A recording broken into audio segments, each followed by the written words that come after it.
Blackstone Audio presents Stilwell and the American Experience in China, 1911 to 1945, by Barbara Tuchman.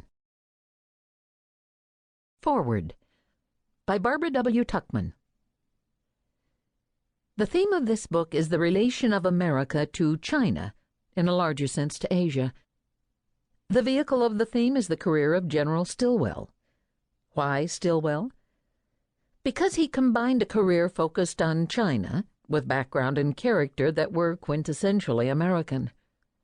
Because his connection with China spanned the period that shaped the present, from the dramatic opening moment of 1911, year of the Revolution, to 1944, decisive year in the decline of the Nationalist government.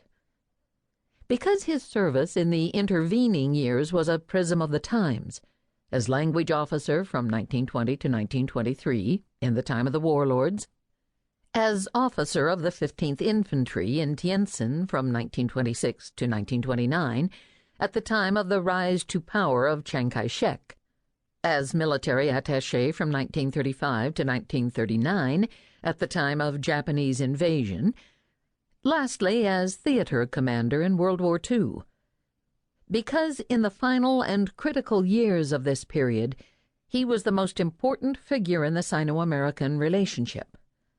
Impatient, acid, impolitic, Vinegar Joe was not the ideal man for the role, but in knowledge of the language and country, friendship for the people, belief and persistence in his task, combined with official position and power, he personified the strongest endeavor and, as it was to prove, the tragic limits of his country's experience in Asia. I am conscious of the hazards of venturing into the realm of America's China policy, a subject that, following the defeat of Chiang Kai-shek by the Communists and the waste of an immense American effort, aroused one of the angriest and most damaging campaigns of vilification in recent public life. Nevertheless, since China is the ultimate reason for our involvement in Southeast Asia, the subject is worth the venture, even though the ground is hot. It is only fair to add that this book, which ends in 1946, is concerned with origins that reach back beyond yesterday. "You will hear a lot of talk," General Stilwell wrote for the graduating class of West Point in 1945, "about how this or that generation messed things up and got us into war.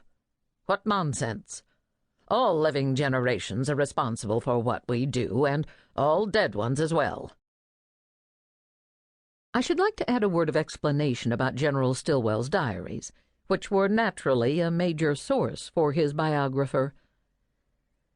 I became thereby a trespasser, since the diaries were intended for no eyes but his own. "This little book," he explicitly warned on the flyleaf of the pocket diary for 1906, "contains none of your damned business." Believing in the right of privacy, I do not share the view that posterity has some sort of right to know the private life of a public figure if he wishes otherwise. But in Stilwell's case, the needs of history had already prevailed over privacy. After the war, it became important and necessary to let Stilwell's voice speak for itself about the events of his controversial command. With the consent of his family, his wartime diaries and letters for the period 1942 to 44 only were edited by the former correspondent in China, Theodore White, and published under the title The Stilwell Papers in 1948.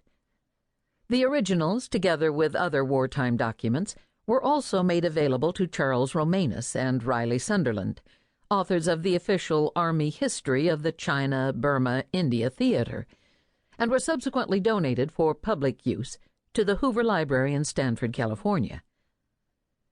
This decision having been taken, it was logical to give a biographer access to the rest of the Stilwell archive, covering his career prior to Pearl Harbor.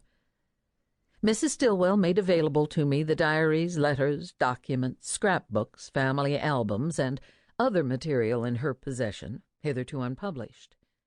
These are described further in the bibliography.